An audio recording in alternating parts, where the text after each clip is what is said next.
Good afternoon, live from ZTN studios in Harare, Zimbabwe. Welcome to the Mint Special, Economic Panorama. Our discussion this afternoon, the Budget Review. I'm your host, Andy Hodges.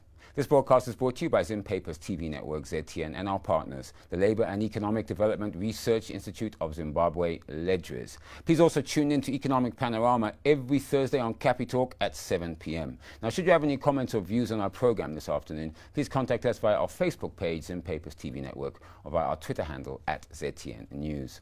Zimbabwe's 2021 national budget was based on the theme, Building Resilience and Sustainable Economic Recovery. It was anchored on the following 7 thrusts or priorities: inclusive growth and macro stability, developing and supporting productive value chains, optimizing value in our national resources, infrastructure, ICT and digital economy, social protection, human capital development and well-being, effective institution building and governance, engagement and re-engagement. Zimbabwe's Minister of Finance and Economic Development, Professor Ntuli Ncube, presented the 2021 national budget to Parliament on Thursday, the 26th of November 2020.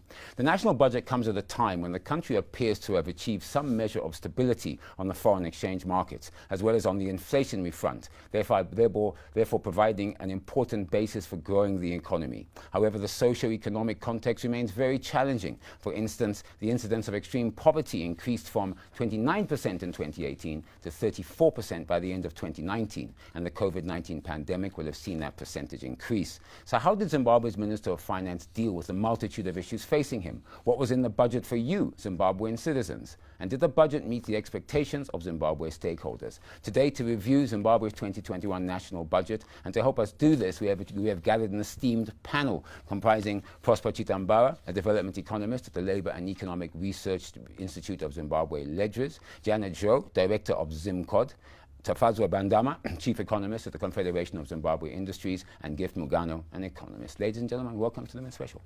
Thank you so much. Thank you. Now, in our first segment, we seek our guests' views on the budget, and we ask what was in it for ordinary citizens. How did the minister address social protection and safety nets for the most vulnerable and disadvantaged in Zimbabwe? Furthermore, we take a look at some of the finance minister's projections for 2021.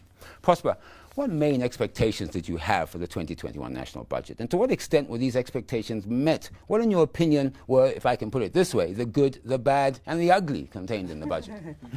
So I think on the good side, obviously, we saw the minister mainstreaming, like he did in the NDS, issues of employment, issues of poverty reduction within the national budget, and also coming up with clear employment creation targets, clear poverty reduction targets. I think that's positive. And we've also seen now the thrust in terms of financing. I think we're going more and more towards domestic resource mobilization. And when you look at even the tax reforms that the minister is proposing, I think they are aimed at ensuring that at least we rely more on our own domestically generated resources. Some of my expectations that were not met were with respect to allocations towards critical social expenditures like health, for example. Yes, there's been an improvement in health allocation. I mean, 13%. Yeah, from around 10.1%, but we are still below the Abuja declaration target, that 15% benchmark. Education, the same thing. In fact, education, there's been a slight decline from around 13.3% this year to 13.1% for next year. Social protection, there's been a significant decline from about 0.7%, I think, to about 0.4%. Water and sanitation, the same thing, 0.2%, I think, of GDP is water and sanitation. Infrastructure, again, I think there's a slight decline in terms of the numbers from about this year we're at around 7.6. For next year, the minister is projecting 5.5% of GDP being infrastructure spending. But obviously, there are also other positives, like the minister has announced a number of incentives to try to enhance local capacity across the various subsectors of the economy. That's critical, isn't it? Import substitution, beneficiation. Enhance the productive capacity and base of the local economy. Getting it going. It's also critical for enhancing employment creation. We also saw the extension of the youth employment tax credit and its upward review. I think that's also positive. So some good, bad, and some decent in there. And then let's call it that, not ugly. The minister has increased, always been advocating for an increase in sin taxes. We've seen that. I think that's good for me. Tobacco. That's and of course, it's come up alcohol. with a cannabis levy that also helped to generate it. Well, let's move on from that. Now, Janet, he did mention taxes. Now, Zimbabwean citizens were expecting something out of the budget, some form of relief. Exactly. And what they got was some tax relief measures, including an upward review of PAYE, pay as you earn, from 5,000 to 10,000, transfer tax-free threshold 300 to 500, upward review of bonus tax-free threshold from 5,000 to 25,000, all effective November the 1st. And finally, an adjustment of the tax bands to begin at 10,001 and into 250,000 per month, above which the highest margin, tax margin, will be 40%. Now, your comment on this, and in your opinion, should the minister have done more? Or are these tax relief measures enough? I mean, citizens don't seem to have a lot in this budget for them. Yes, exactly. I think that's a good reading of the budget, Andy, that you have made. Of course, from the tax justice perspective, what Prosper is talking about, the sin tax, alcohol, and the like, that's what we actually talk about in tax justice. But I just wanted to say, I think that's the big issue. You gave you expanded the thresholds, the tax band, and the tax-free bonus, like you have highlighted. But in my language, you would say there's also the zindakupa zindakutorera kind of, I give you with my right and then I take with my left, because the taxes then, because one of the risks actually for the budget is the issue of the shrinking tax base. And in trying to widen the tax base, he introduced new and higher taxes for the informal, presumptive taxes, the informal sector, those that are supposed to pay about $30 per month. Talk about the toll fees. Now, if you have an option to pay in US dollars, increase in the fuel import duty. He also said something interesting. He said that line ministries must, by the 1st of January, review their fees, levies, and taxes. So it's up to the ministries now. So you can expect hefty increases. So this really is, in a country where we're talking about the currency stability, we're saying that the Zimbabwe's dollar is strengthening against the US dollar. We don't expect price hikes. What we expect is actually stability in prices, but the budget is not giving us that. So I think that is the major challenge that we were given by the right, but taken also by the left. We understand it is about the domestic resource mobilization, like you said, and the minister emphasized on that. But I think these are the key issues. The unpopular 2% tax remained. He wasn't going to take that away, let's be honest. So it has only increased to about 500. We talk about the tax bands, like you have said. Yes, it's 10,001. But then our poverty datum line is around 18, almost close to 19,000. So it is really a question as well around how far is this going to go in terms of cushioning households, and at least have them be just barely above that poverty. Let me go to Chris. And also as well, don't forget that's formally employed. And there's a lot of people in this country who aren't. So therefore they're not in those bands anyway. But let me come to you. Zimbabwe's Minister of Finance stated that boosting production, getting infrastructure fixed and expanded, supporting the vulnerable and increasing the spending power of ordinary people are the main planks of the 2021 national budget. So did the budget actually achieve these goals? Your comment? Yeah, I think the angle of spending has been explained by my colleagues. Clearly, if your tax-free threshold is around 10,000 and the poverty datum line is around, let's say, 20,000, you don't have much room to spend, because the majority of the people are around below the poverty datum line.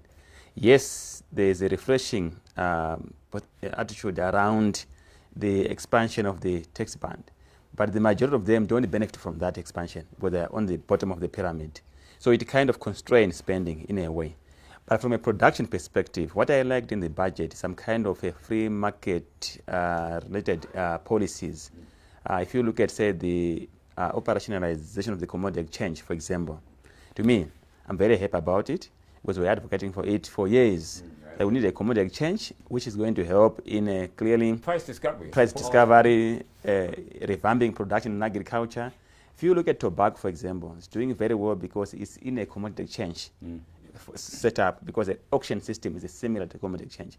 So I believe that the grains, in particular, and cotton will come back in a bank, and that will raise production in those sectors. I think now, though, we now have to look at agricultural value chains. Let the farmers get their products to market where they are, rather than bring it into major centres. Tafatso, let's look at some of his numbers. The economy is projected to rebound and grow by 7.4% in 2021 from a negative 4.1% in 2020, and I think SADC average growth for 2021 is around 3%.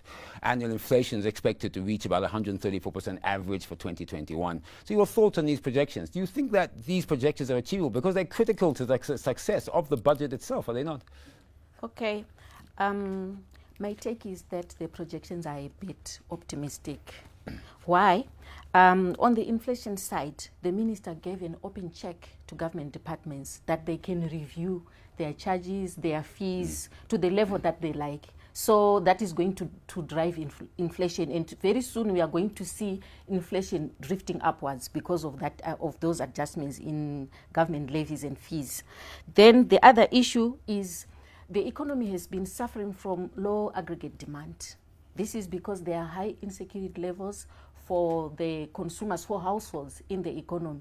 And the fact that the minister wants employment costs to remain low at around 40%. Yeah, 30-40%. It means households will not be able to demand what the productive sector produces. So that is not good for economic growth. And the other thing is the currency auction needs to provide some measure of stability in the economy. And the fact that we are seeing that companies are taking long to access forex at the auction means that there are some challenges maybe of foreign currency liquidity. And that means it affects exchange rate stability, and if exchange rate stability is affected, and confidence as well, isn't it? And confidence, yes, and that has a unitary transmission to inflation in the pricing mechanism. So I think we are trapped in a low output equilibrium as an economy. So yeah. So it's really, at the end of the day, he has to boost wages. I mean, we're getting back to business as well. We'll ask you that later, because at the end of the day, he's saying businesses are the ones that must produce, sell their product, and increase their wages. Yes. So, before you move on to please. the next question, I wanted to say we are mistakenly recovering from COVID-19 and recovering from lockdown. It seems we are recovering from lockdown, not COVID-19, because it's resurging.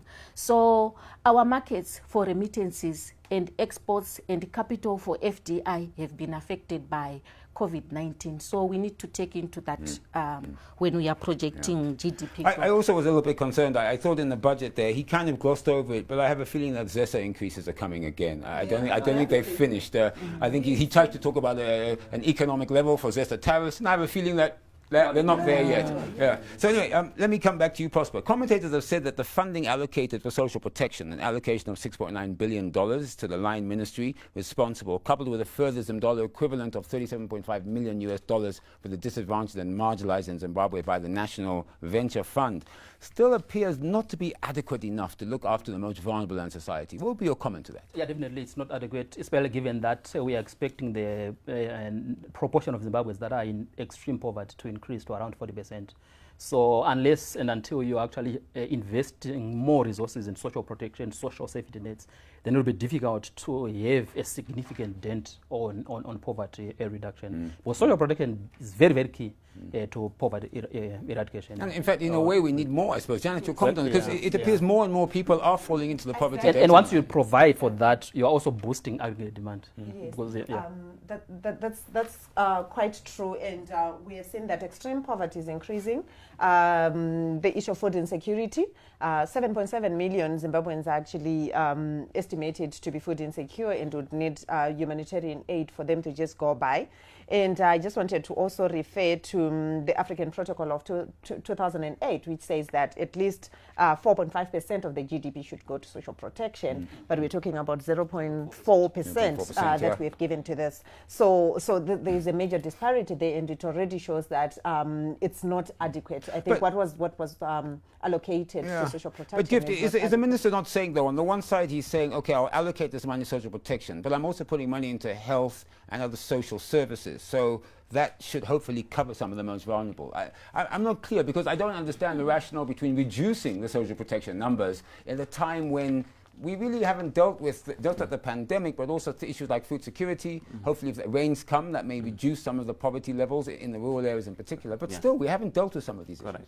Yeah, but just one point of correction. These issues of putting, say, the Abuja declaration of 15% going to health, 10% going to agriculture, if you add those percentages, I added them, they will exceed 100%. Okay. So we should not really match into those percentages because they exceed 100%.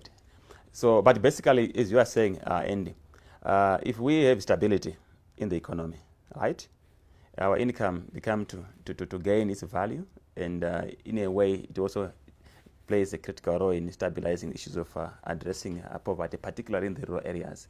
And of course, if we get good output in this agricultural sector, and as we are anticipating, yes, I agree with Trafadzwa that 7.4 is a bit too high, but still any positive recovery would do justice to that. Job creation, which the target... he's taking a bit of a gamble here, isn't he? He's basically saying, look, I want to reduce social spending. However, with the other programs they're putting in place and other funding that we're spending, hopefully it should reduce some of the poverty levels and reduce some of the people dependent. Well, let's hope he's right, because this is people's lives that we're talking about. Now, it's time for us to take a breather. If you have any comments or views on our show this afternoon, please contact us via our Facebook page, Zim Papers TV Network, or via our Twitter handle @ZTN News. You're watching the Mint Special Economic Panorama. Our discussion this afternoon, Budget Review. This broadcast is brought to you by Zim Papers TV Network, ZTN, and our partners, the Labour and Economic Development Research Institute of Zimbabwe, Ledriz. Now, after the breather, we ask, will the national budget spending priorities drive inclusive growth and sustainable development in Zimbabwe? Was enough funding and support given to industry? And is the minister's debt, arrears, clearance plan and proposed fiscal discipline sufficient? Don't go away. The Mint Special will be right back.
Welcome back to the Mint Special Economic Panorama. Our discussion this afternoon, Budget Review. This broadcast is brought to you by Zim Papers TV Network, ZTN, and our partners, the Labour and Economic Development Research Institute of Zimbabwe, Ledriz. Please also tune in to Economic Panorama on Cappy Talk every Thursday at 7 p.m.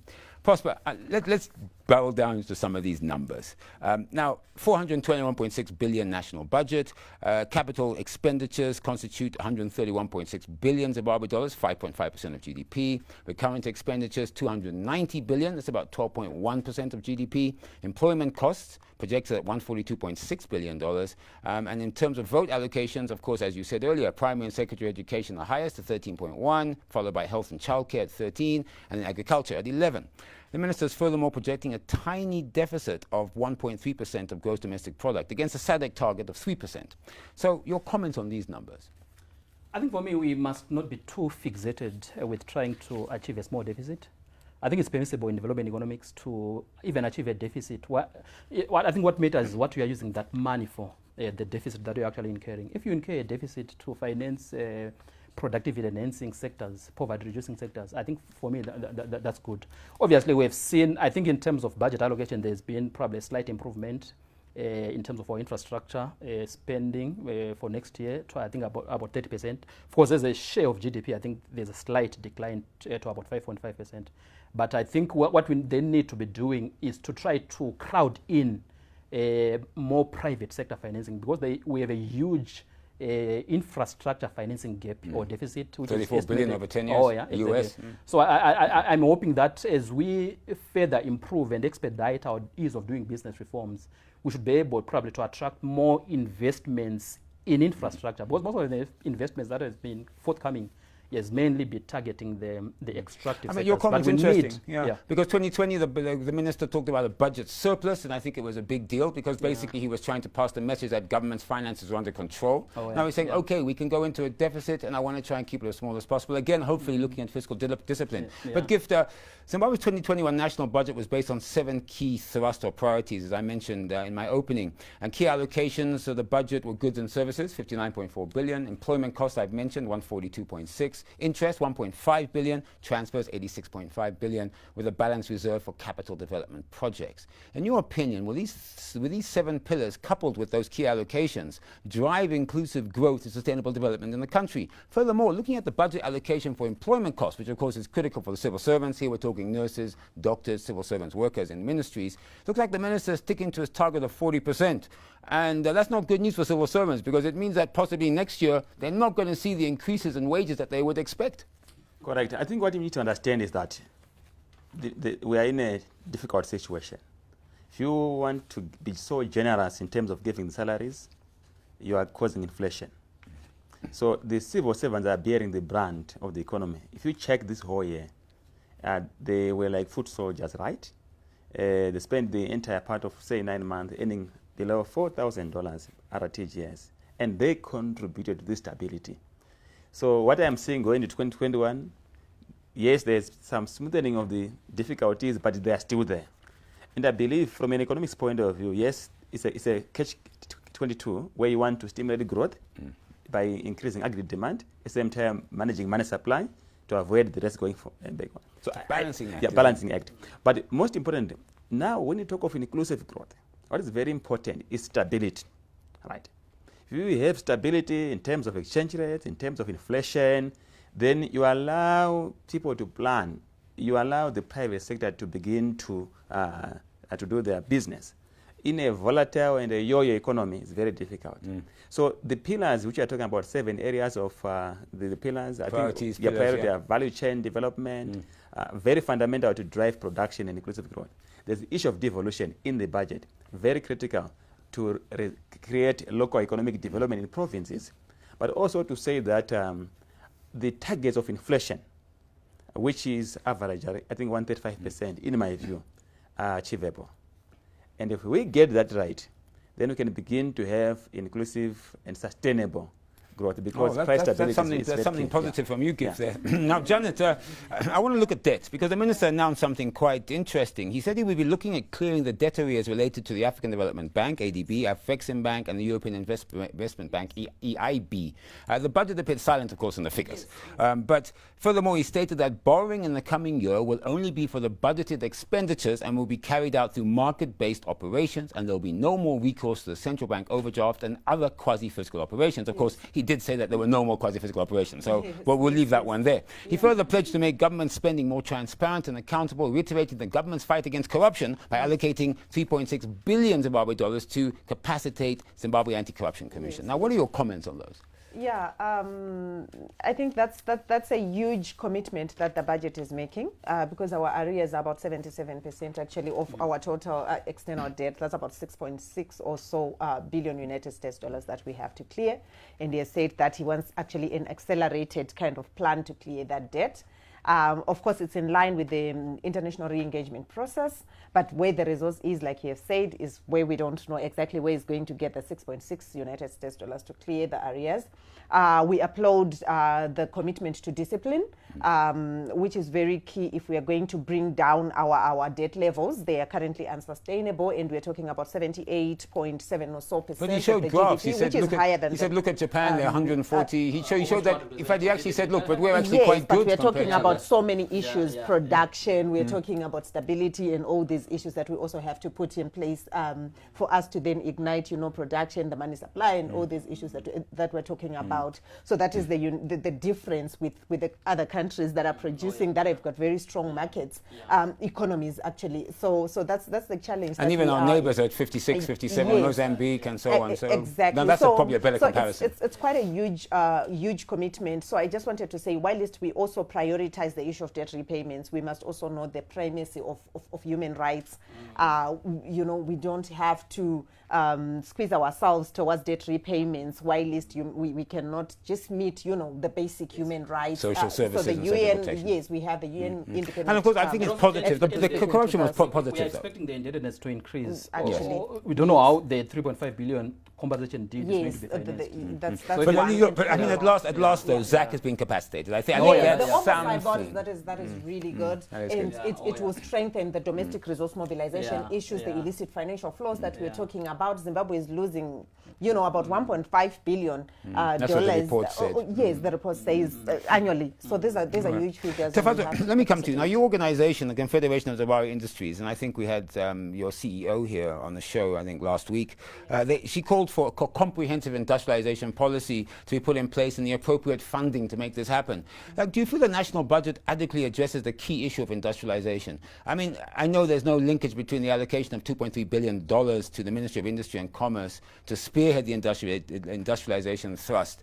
And I want to quote Demto Mutashu, president of the Retailers Association in Zimbabwe, and he said, and I quote, "Allocation towards industrialization remains insignificant overall. The sector feels hard done by." Now, your comment to that, but also what else was in the budget that you felt supported industry? Okay. I think for industry to develop, there is need for stability that comes from monetary and fiscal measures that are announced by government. So what we need is private sector supported industrialization, so that there is no pressure on government to provide resources for industrialization. However, the regulatory environment is punishing for the local industry. The fees are high, and the minister said there should be a review in the budget. It'll go up again. Yeah, and some services by government entities are overlapping, and there's also duplication of some functions, and some of the fees are just too steep. So there is need to review the regulatory environment. And then on the positives, we like the Buy Zimbabwe initiative that was announced in the budget, like government vehicles should be procured locally, so that we give some lease of life to local producers. That doesn't seem to be enough. For me, I was looking for, and I asked the minister this, in fact, last week, I was looking for a clear number, like 50% of all procurement from government must be sourced from local producers. But when he only talked about buses, he talked about issues like that, he talked about Buy Zimbabwe, but let's walk the talk. Government should probably buy most of their procurement through local companies. Exactly. Actually, as CZI, we think that there should be a legislation that is put in place to ensure that the local content policy is supported through local procurement. Yes. It's important, and it will boost. We've been talking about this in the previous segment. It will boost productivity. It will boost capacity utilization, and because at the end of the day, government is the biggest buyer. They're the biggest procurement in the marketplace. Prosper, I want your comment, please, as well on what Tafazo was talking about in terms of your comments on what the budget did to support industry, and also furthermore. Is the 2021 national budget aligned to the National Development Strategy 1, NDS 1, which was launched on the 16th of November? Oh, definitely. I think there's a clear alignment between these two documents. In fact, the 7 priorities or priority sectors that are underpinning the budget are actually taken or derived from the NDS 1. So what it then does is that it helps us to probably focus on what we would call the key most binding constraints, so that at least we build sequentially and we're actually able to achieve more instead of trying to be doing different things at the same time. So yes, there's a clear, and not just with the NDS, but also even with the Agenda 2030 of the United Nations on Sustainable Development Goals, and also even the Agenda 2063 by the African Union. Let me ask, I'd like quickly, because we do have to take a breather, but I want to bring Janet and Gift in as well. I mean, it's clear that the minister is basically saying that private sector, this should be a private sector-led growth, particularly industry, private sector-led job creation, by increasing production and so on. Yet at the same time, I think industry does have a couple of problems. For example, old equipment, retooling issues, value chain problems, which he talked about trying to address. And also, of course, the African Continental Free Trade Agreement is coming, which should bring more competition. So industry actually has a lot of issues they need to deal with as private sector. Yes, exactly. And I think during one of our demands was that the budget should also focus on the public sector reforms and how to ignite growth within the public sector. We believe it used to contribute about 50% to the GDP, our public sector, and we believe there is potential to tap in there if there is enough investment to reform and to ensure that they are viable. We have a viable public sector as well. Give your comments on this. I mean, you heard the issues there. A lot of issues, multitude of issues. I think what is very urgent, as Tafatwa said, is to legislate the Local Content Act, which compares thresholds, minimum thresholds, sector by sector, what must be bought locally. And one of the things which I suggested to the Minister of Finance is to have incentives which are applying in the special economic zones being transferred to anyone who is anywhere in this country who is meeting those minimum thresholds. What it does, it provides a level play field between those in special economic zones and those who are out. But right now, if you check, those who are in special economic zones have those incentives, but they can still win the domestic market. So they have more competitive advantage than the local one. So I still feel there's room, because in the budget it's very clear that they are going to provide incentives. So how are we going to operationalize it? Is to have the Local Content Act. Right now we have a local content strategy. It's a toothless strategy if there's no act, which then provide the legal framework. You can just ignore it. That's exactly what's happening. Exactly. Before we take the break, I want you to clarify something for me. As I said, I called for an industrialization or comprehensive industrialization policy. The minister obviously stated as an achievement under TSP, the national industrialization policy was actually put in place, I think, earlier this year. So, what really is industry calling for here? What exactly do you want when you talk about this national industrialization policy? We did a survey in May, and it revealed that most companies are exposed to imported raw materials, from 50 to 90% imported raw materials. So that's high exposure, considering that you want to be able to compete with your suppliers of raw materials. So what we are calling for is production up the value chain and beneficiation and value addition, so that we do not export primary products. And if you look at the tobacco industry, we only value add 1.5% of the output. Yet tobacco creates a multi-billion-dollar economy to where we export the raw tobacco. So cotton is a good example as well. Yes. Cotton lint, I think it's called. Yes, cotton, yes. We only process about 15,000 tons, as opposed to about 70,000 tons of cotton that is produced. So we need to produce up the value chain so that we realize the full value of our production. Okay. Well, very briefly, because we have to take a breather. If we value add tobacco, value add it, 15% of VAT on tobacco can clear the national debt. Yes, but I think the problem there, of course, is that our tobacco is blending, isn't it? It isn't the primary source of cigarettes. It's blended to make other cigarettes. We need to do that. Need to bring production here. Yeah, we need to production. All right, well, we'll have to take a breather on that note. You're watching the Mint Special Economic Panorama. Our discussion this afternoon, Budget Review. This broadcast is brought to you by Zim Papers, TV Network, ZTN, and our partners, the Labour and Economic Development Research Institute of Zimbabwe, Ledriz. In our final segment, we ask, why does the budget propose so many taxes, and are they sustainable? What was included in the budget for youth, gender, and people living with disabilities? What about devolution? And is the budget aligned, as I'd asked previously, and I'd like to ask my other guests this, is it aligned properly to the National Development Strategy 1? The Mint Special will be right back. Please don't go away.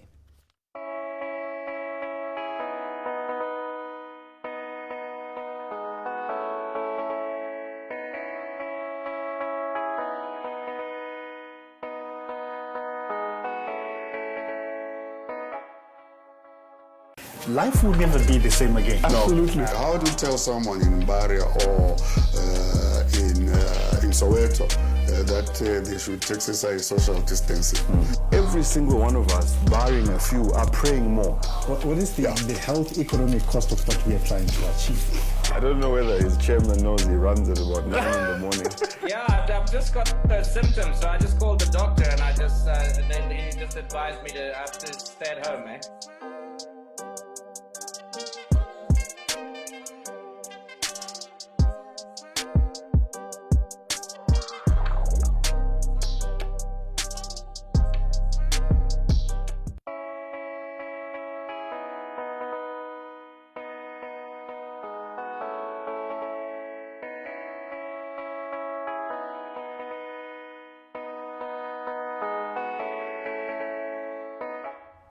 Welcome back to the Mint Special Economic Panorama. Our discussion this afternoon, Budget Review. This broadcast is brought to you by Zim Paper's TV network ZTN and our partners, the Labour and Economic Development Research Institute of Zimbabwe, Ledriz. Please also tune in to Economic Panorama every Thursday at 7 p.m. live on Capi Talk.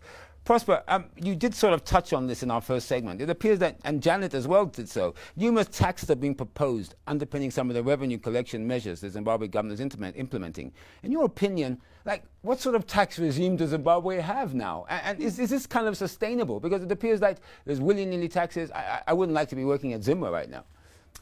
I'm not sure whether it's sustainable, because what you want to be doing, for example, to encourage transitioning from informality to formality, what you want to be doing is to be simplifying the tax regime, to be reducing and to be lowering the tax rates, so that at least you also reduce the cost of compliance with formalizing.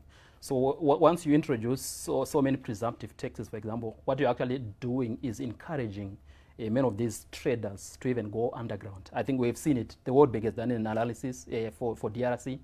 Because the DRC government at one time, they also came up with so many presumptive taxes. And also, do we have the police force or the authorities that can chase these guys capacity down? to be chasing them? No, I mean, it's a lot of MSMEs out there. It would be very, very expensive to be able to administer that. Yeah. Presumptive so, taxes. But for me, I'm an advocate of taxes on consumptive demerit goods, because those ones are less distortionary and they don't affect the economy much, like taxes on these presumptive taxes can hit you from behind, Oh, can't they? exactly. Now, Janet, the government in the budget is setting aside resources equivalent to 37.5 million to benefit women and 37.5 for youth, and of course $37.5 million equivalent for war veterans through the National Venture Fund. He indicated, of course, the upward review of the youth employment tax credit, 500 to 1,500, to encourage companies to hire more youngsters, because I don't think that's really worked out as well as he had hoped in 2020. And the government itself, it calls for youth and gender mainstreaming in Zimbabwe's economic growth. But so did it go some way to achieving this? And also fiscally, towards youth, gender, and people living with disabilities, was enough money put into those key sectors to try and boost the economic I don't really think so. We're talking about a retrogressive taxation system, where we're taxing more and more. We're even giving the landlords that to be the Zimbra agents. You're talking about capacity. So really, there's a lot of taking that is taking place. So the adequacy of this allocation is questionable in terms of then. I think he wasn't brave enough to give to these sectors for them to be self-sufficient, to generate employment or create employment, and also for production by these sectors, and also to cushion them. I think, there is a lot that could have been done. He could have been braver in this regard in terms of really allocating resources that are going to... And also people living with disabilities, they seem to be not covered so as much as I would have thought. Exactly. There is, a little, I think they have said that, there is, of course, a little improvement from the previous budget, but still it is not enough, given that we now need inclusive education that takes care of their needs. We're talking of virtual platforms, accessibility, and the like. So I think this is a major issue. And also with the allocation, I think the youth, during the consultations we did, was the accessibility of these different funds that are being brought about. Yeah, they said that, so they didn't know they were there. Employment creation. He did stress that the minister said that targeting 150,000 jobs creation, I believe the number was. I think principally that's coming out of the agricultural sector, to be frank. But do you think the issue of employment creation has been adequately mainstreamed in the national budget? Because at the end of the day, it's down to your members, right, to create jobs, so to speak, and even businesses in agriculture. Yes. I think if I follow on your comment that it depends on the business to create jobs, it means they need a stable environment for them to be able to do what they know best. It's not an instruction to say you create employment. It's the doing business environment that should be conducive to doing business and producing goods and services to the people, and that way hiring people. Of course, some funds like the National Venture Fund, was instituted. However, we worry about the effect of inflation on that fund. That was set up for women, the youth, disadvantaged, and war veterans. Yes, we worry about inflation eroding the value of the fund. Gift, you did mention devolution. I'd like to come back to that because it's one of the major pillars the government sees as driving economic growth throughout Zimbabwe. 19.5 billion was allocated to local and provincial authorities. Is this number adequate? 19.5 billion. It was 2.3 billion in 2020. Will this also translate, because this is what the key of devolution is, into better services for citizens? That's the key. Thank you very much. It's a valid question, Andy. For me, the 19 billion is a seed capital to give these provincial offices administrative funds. The devil lies in those provincial offices developing their strategic plans for devolution. The challenge which we have, the knowledge around devolution is not well communicated. If you look at the Kenyan model, they are doing pretty well. Each governor with the state, right, or the province, they must have economic scoping and understanding what they have, and then they begin to sell an idea of developing their own province, to develop their provincial GDPs. So 2021, we want to see provincial ministers having clear strategic plan, which is borrowing from the budget and from the NDS and the local authorities and provincial authorities. Exactly. Very critical to this. They need to know what the people want in their areas and provide it. They're part of the arms and the leg of the province, which should be part of the devolution. Prosper, the main thrust in capital spending in the budget as a major government economic intervention remains in agriculture. There's no doubt about it, getting both production and productivity up, and also, of course, food security, which is critical, irrigation, drought-proofing, mechanization, and so forth.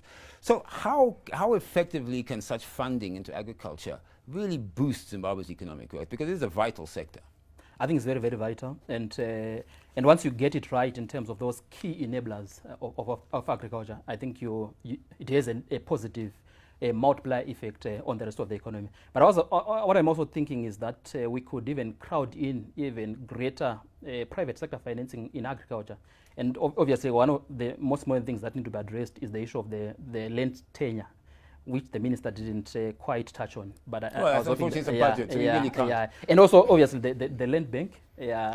We haven't seen any funds going. Well, no comment. Oh, yeah. But anyway, I know there is a land policy commission going on to talk about land and that. So let's we're hoping that we're going to capacity. But it's critical. If we get a good rainy season, we get good food production, food security. We'll stop our imports of food, which is hundreds of millions of dollars, and hopefully may hopefully raise poverty as well with a bit of luck. Exactly. Now, Tafadzwa, finally, and then hopefully, if I do have a bit of time, I'd like to spread this question. But infrastructure spending in such critical sectors as health, education, roads, water and sanitation, they've lagged seriously behind. I think Janet mentioned it earlier. $34 billion is required over the next 10 years just to get our agriculture, our infrastructure, like just up to a certain level. So did the government allocate enough resources towards infrastructure development? Okay. I would like to highlight that the budget was crafted with limited fiscal space to maneuver for the Ministry of Finance. And $139.8 billion that was allocated for infrastructure development is about a quarter of $421 billion, which is the total budget. So he tried his best to finance infrastructure development, although more could have been allocated towards that initiative. Yeah, I mean, 25% is quite. Yeah, 25% is quite high. Yeah, I think if I want to borrow what was earlier submission, the issue of the reforms and doing business, we can do more on a public-private partnerships. So what is needed now through ZIDA is to have reforms which are going to allow people to come and invest into infrastructure. In Africa, on average, 4%. The African countries, they put 4% of their GDP to infrastructure. So it's a challenge for all the African countries. But South Africa has done very well on the triple Ps. So I think the issue of the reforms is very key. That's the way to go, PPPs and private partnership. I agree with that. Unfortunately, we have come to the end of our program this afternoon. You have been watching them in special economic panorama. Our discussion the Budget Review. This broadcast is brought to you by Zim Paper's TV network, ZTN, and our partners, the Labour and Economic Development Research Institute of Zimbabwe, Ledriz. And also, please don't miss Economic Panorama on Cappy Talk every Thursday at 7 p.m. I'd like to thank our guests, Prosper Chitambara, a development economist at the Labour and Economic Development Research Institute of Zimbabwe, Ledriz, Janet Jo, director of ZimCod, Tafadzwa Bandama, chief economist at the Confederation of Zimbabwe Industries, and Gift Mugano, Professor Gift Mugano, an economist. Ladies and gentlemen, thank you so much for appearing on the Min Special. Thank you. Thank you. A final comment. A national budget can be defined as a statement of the government's estimated revenues and proposed expenditures for the year. The national budget essentially entails the use of government spending and taxation to influence the economy. It is an instrument of resource allocation in order to ensure not just a rapid pace of GDP growth, but also the achievement of important development imperatives, such as price stability, employment creation, and poverty reduction. So did Zimbabwe's 2021 national budget achieve these goals? Some commentators, while praising the thrust and intent of the budget, point out that the budget was not bold and transformative enough, and the Zimbabwe government missed a great opportunity to make some radical spending allocations to effectively maintain and expand Zimbabwe's economy and sustainable economic growth. The finance minister appears to, he believes, have done his best in allocating scarce resources, ensuring that the productive sectors have the support they require to lead economic expansion, closing tax loopholes, and upgrading support to those on the bottom of the economic ladder. Any budget is contentious. There will always be critics and supporters. With regards to Zimbabwe's 2021 national budget, possibly the jury is still out. I'm Andy Hodges. Good afternoon, have a great weekend, and you all be safe.